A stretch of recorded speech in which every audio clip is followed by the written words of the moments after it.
décidé, lors d'un vote au Parlement, que premièrement, le budget de la sécurité sociale, il serait décidé à la Chambre des députés, avec ce qu'on appelle un objectif national des dépenses de l'assurance maladie. En principe, on n'augmentera plus jamais le taux de cotisation. On construit une société inégalitaire devant l'accès aux soins, l'accès financier aux soins. À partir du moment où vous augmentez la part individuelle, il y a des pans entiers de la population qui sont exclus des soins. La situation actuelle est due au fait d'un manque de recettes de la sécurité sociale et une volonté de ne pas augmenter les dépenses socialisées de santé. Autrement dit, la sécurité sociale, c'est la volonté d'avoir une société solidaire. La sécurité sociale, elle dépend essentiellement de votre génération. C'est-à-dire, elle dépend de ce que vous en ferez et de ce que vous voulez qu'on en fasse. Donc c'est à vous de déterminer vos choix. L'avenir de la sécurité sociale, il est extrêmement menacé, ça c'est clair. Mais en revanche, rien n'est écrit. Et rien n'est acquis. Tout est conquis. Mais en revanche, si on s'arrête de vouloir conquérir, ça se détruit. Rien n'est acquis. Alors clairement non. Les principes de création qui ont présidé à la création de la sécurité sociale, c'était le financement par la cotisation, et uniquement par la cotisation, avec chacun selon ses moyens, donc un pourcentage du salaire. Deuxièmement, c'était une seule branche. Troisième principe, c'est qu'elle était gérée par les cotisants. La sécurité sociale, nous y sommes tellement attachés que personne ne peut dire on veut la détruire, mais en revanche, elle est déconstruite régulièrement avec des étapes importantes dans l'histoire de la sécurité sociale. Et la première a été justement de la séparer en 4 branches. Deuxième déconstruction qu'il y a eu, c'était l'histoire de la parité.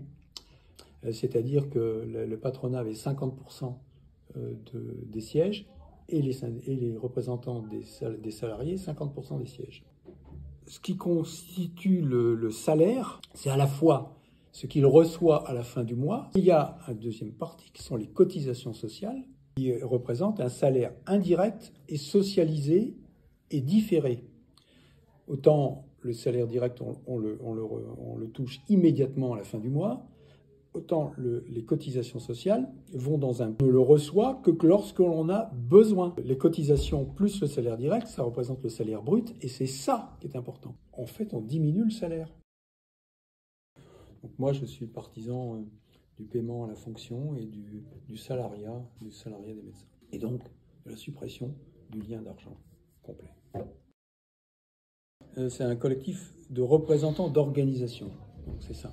D'une part, on analyse les choses avec les analyses de nos organisations et on interpelle la population par le biais essentiellement de présence soit à la porte des établissements, que ce soit les cliniques ou les hôpitaux, ou alors de Nantes, ou alors lors de manifestations qui sont organisées soit par nous, soit le plus souvent avec les syndicats des personnels hospitaliers. Voilà comment on agit.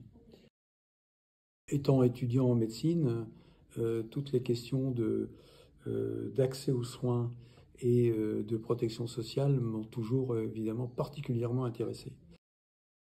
Un des principes de base de la sécurité sociale, c'est que chacun cotise selon ses moyens et chacun reçoit, autrement dit, est soigné selon ses besoins de soins ou de santé. Le rôle principal, à mon avis, c'est pour les patients. Alors, en ce qui concerne les médecins, ça a permis l'explosion du nombre de médecins, tout simplement parce qu'un plus grand nombre de personnes pouvaient se faire soigner. J'ai toujours eu le même sentiment que l'existence de la sécurité sociale, c'était une des garanties de l'accès aux soins. En revanche, non, j'ai pas toujours le même regard parce que la sécurité sociale a changé et pour moi a changé en mal.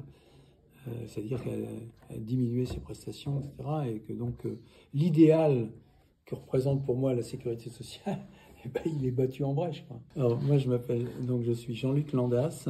J'ai fait mes études primaires à Albert dans la Somme. Je suis après au lycée d'Arras. Et ensuite j'ai fait mes études de médecine à la fac de médecine de Lille.